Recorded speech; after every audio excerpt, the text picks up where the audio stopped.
আসসালামু আলাইকুম রহমতুল্লাহি ওয়া বারাকাতুহু। গোটা কোরআনের মধ্যে যারা জান্নাত জাহান্নাম বিশ্বাস করেন না, আল্লাহ তাআলাকে বিশ্বাস করেন না, তাদের জন্য রয়েছে শিক্ষা, যেমনভাবে মুমিনদের জন্য রয়েছে শিক্ষা। যারা মনে করেন না যে আল্লাহ তাআলা আছেন, আখিরাত আছে, তাদের জন্য একদম সহজ সরল কথা কোরআনে কারিমের মধ্যে আছে।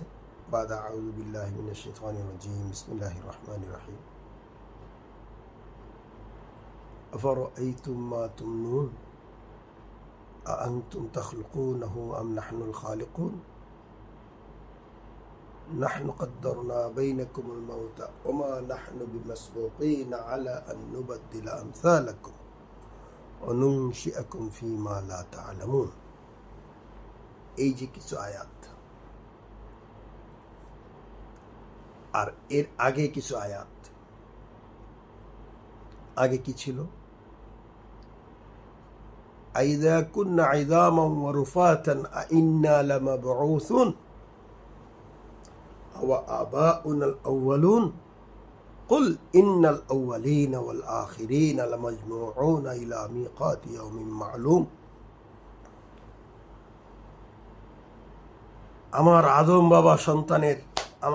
আদম বাবার সন্তানেরা, আমার ভাই বোনেরা, আপনারা যারা বলেন আইযা কুন্না ইযামান ওয়া রুফাতান আইন্না লামাবউসুন, আমরা যখন মারা যাব,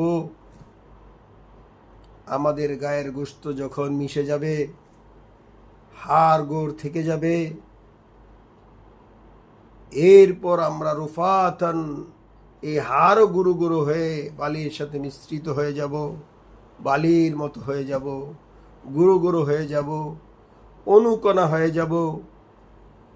ইন্না লামাবউসুন,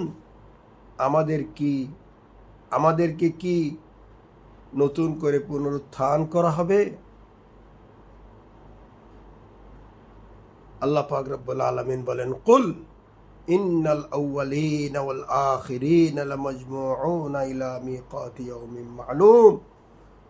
হে নবী, আপনি জানিয়ে দিন, ইন্নাল আউয়ালিন, নিশ্চিত একদম শুরু যুগে যারা ছিল, ওয়াল আখিরিন, এবং শেষ পর্যন্ত কিয়ামতের আগ পর্যন্ত যারা আসবে পৃথিবীতে, লামাবউসুন, সকলকে পুনরুত্থান করানো হবে, সকলের পুনরুত্থান হবে, সকলেই পুনরুজ্জীবিত হবে।